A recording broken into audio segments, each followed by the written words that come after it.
আমাদের দেশের মধ্যে আমরা বিগত প্রায় 17 বছর ধরে একটা সবাই মুখ খুলে কথা বলতে পারে না। আমরা এখন স্বাধীনভাবে বাংলাদেশ, সোনার বাংলাদেশ হিসেবে আমরা গড়ে তুলতে চাই। আমরা এমন যোগ্য প্রার্থী চাই যেগুলো আমাদেরকে, আমাদের দেশ উন্নয়ন হবে, মানুষের, সাধারণ মানুষের উপরে এরকম ছায়াতল হিসেবে থাকবে। যেরকম একটা বাবা যখন মানুষের কাছে থাকে, সেটা অভিভাবক হিসেবে থাকবে। আমরা এরকম লোক চাই যিনি আমাদের শ্রমিকের উপরে এরকম অভিভাবক থাকবে, আবার ব্যবসায়ীদের উপরে অভিভাবক থাকবে।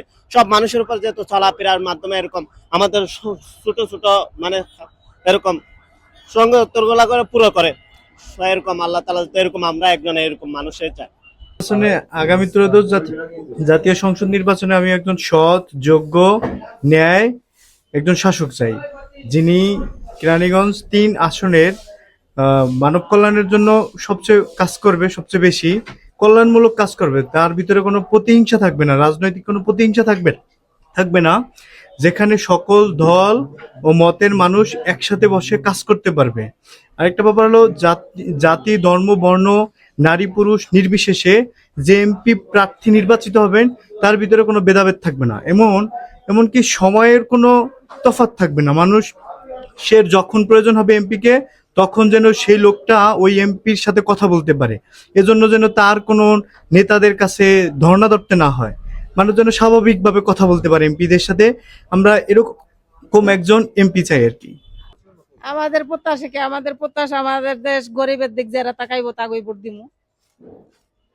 গরিবরে যে ভালোবাসবো, গরিবের পাশে যে দাঁড়াইবো, তারাই তো এই দেশের নির্বাচিত হইব। এছাড়া অন্য কি হইব? আর অন্য করে দেয়া গরিবের কোনো লাভও নাই, লসও নাই। গরিবে প্রস্তা চায় না, গরিবে চায় শান্তি, গরিবে চায় সুখ। গরিবের আর প্রত্যাশা কি থাকতে পারে? চারটা ডাল ভাত খাইয়া জানি কামাই রুজি করে শান্তি মতন বাঁচতে পারি, এটুকুই। নেওয়ার আল্লাহ মালিক, আল্লাহ যেদিন নিব সেদিন চলে যান, এটুকুই আমাদের প্রত্যাশা। আমাদের আর কোনো প্রত্যাশা নেই। এমপি চাই, যাতে দেশ ভালো পরিচালনা করতে পারে। দেশের যে দুর্নীতি, ওই মারামারি, কাড়াকাড়ি, একটা ছিন্না মিন্না লিয়া খাইয়া লইয়া, এটা তো চলে না দেশে।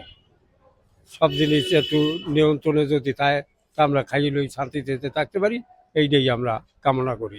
ভালো কাজ করবে এবং যোগ্য প্রার্থী, যে লুটতরাজ করবে না এবং আপনার সন্ত্রাসী বাজ লোকেকে আমরা কখনোই আমি চাই না এবং চাবও না। যে সৎ এবং যোগ্য প্রার্থী তাকে অবশ্যই আমরা সবসময় ভোট দেব এবং বিজয় করে নিয়ে আসবো ইনশাল্লাহ।